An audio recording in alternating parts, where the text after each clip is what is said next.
Rain, Rain Everywhere. And this story was written by Christine Leeson and illustrated by Gabby Hansen. It was the first sunny day after weeks and weeks of rain. "Can we go out to play, Mom?" asked Molly Mouse, dancing in the pale sunshine. "Please?" "As long as you keep an eye on the weather," said Mother Mouse. "I'm sure more rain is on the way."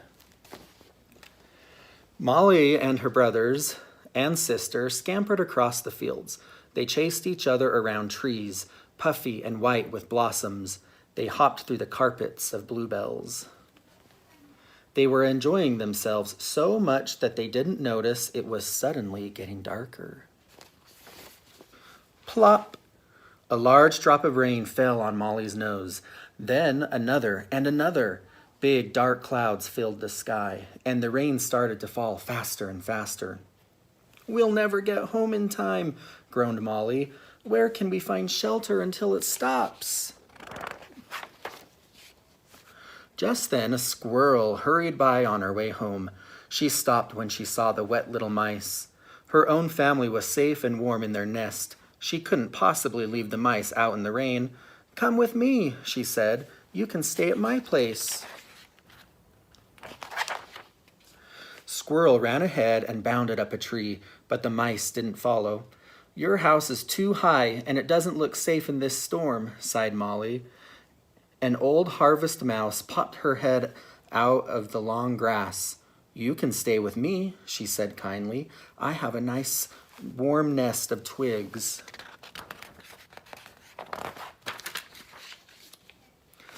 Harvest Mouse scuttled to her home, but the mice didn't follow.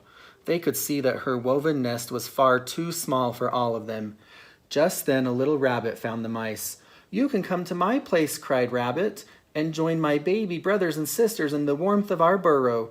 He couldn't leave these poor little mice out in the storm. Rabbit hopped down his rabbit hole, but the mice stayed outside. "Your home is very full," said Molly, peering inside at the baby rabbits. "I think we'd be too squished." Before Rabbit had time to answer, he and the mice heard some calling. Molly pricked up her ears. "It's Mom," she squeaked. "Thank goodness I found you," cried Mother Mouse. "The storm is getting worse, but there's an old hollow oak tree nearby where we can stay dry or until the rain stops." The hollow oak tree stood at the top of a slope. The mice scrambled inside and were soon warm and dry. "We'll stay here tonight," said Mother Mouse. "You can all curl up together and go to sleep."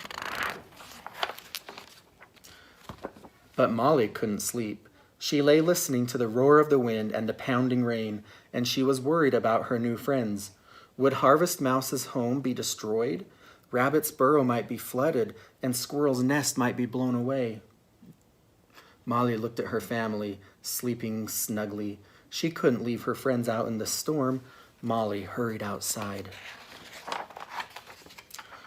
The wind tugged and pulled at Molly as she struggled across the field. There, huddled under a swaying tree, was Squirrel.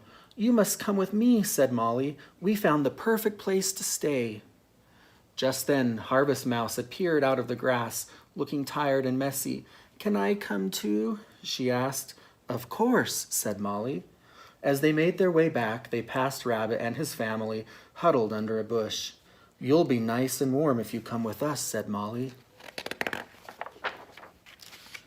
At last, Molly and her new friends reached the shelter of the oak tree.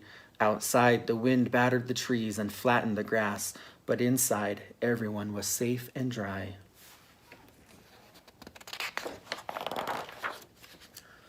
The wind had stopped by the time morning came. As the sun crept up into the sky, the animals crawled out of their shelter. There before them was a rainbow, stretching as far as the eye could see. "It's for you, Molly," whispered Harvest Mouse. "It's a special present for saving us." And Molly smiled happily, surrounded by her family and all her new friends.